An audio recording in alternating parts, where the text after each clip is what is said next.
Well,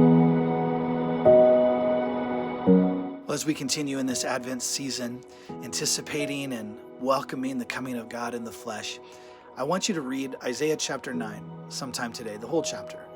This chapter is pretty dark. It talks about a time of oppression by the Assyrians against Israel.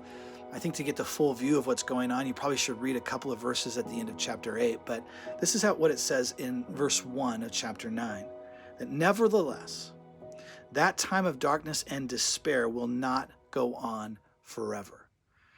This happens a lot actually in the Bible, where there's these periods of great sorrow, darkness, uncertainty, and yet there's always hope.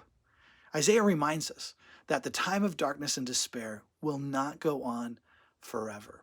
I think we need to let that word sink in for a moment, that this season will not last.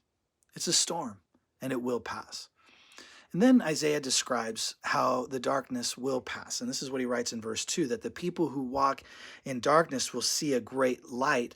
For those who live in a land of deep darkness, a light will shine. So this idea of this, the coming of this Messiah will bring about light. And he describes then a rejoicing that occurs, like the kind that happens during harvest, after harvest, or when you win a great battle. It's like after all the hard work, after all the hardships, there's this time of rest and celebration.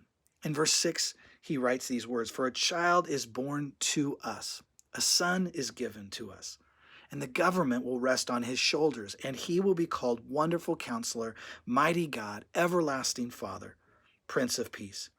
His government and its peace will never end. He will rule with fairness and justice from his throne."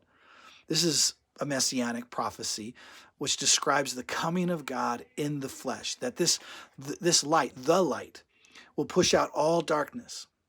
And yet, the arrival of this child, this Savior, this Messiah, does not resolve everything. God turns his attention on his people who have spoken with such pride and arrogance in verse 9, self-reliance in verse 10. And the chapter actually doesn't resolve itself. It ends with God's people broken. Just because Jesus came to us in the flesh and his light has the power to push out the darkness, we are still us, broken, hurting, afraid. And to experience the coming of Jesus requires humility on our part, to lay aside our agendas, our pride, our self-reliance, and lean on this baby that was born to us, to trust that this child will carry us on his shoulders. So I want you to take a moment right now. I want you to close your eyes, and I want you to take a deep breath, and then ask the Lord to forgive you for your pride, arrogance, and self-reliance. Invite Jesus to be your government.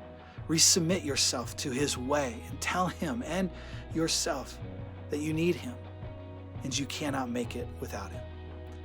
If you know the Lord's Prayer, I want you to pray this with me out loud as we finish.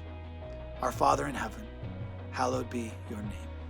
Your kingdom come, your will be done on earth as it is in heaven. Give us this day our daily bread, and forgive us our debts as we also forgive our debtors. And lead us not into temptation, but deliver us from the evil one. Love you all, and have a God-oriented day.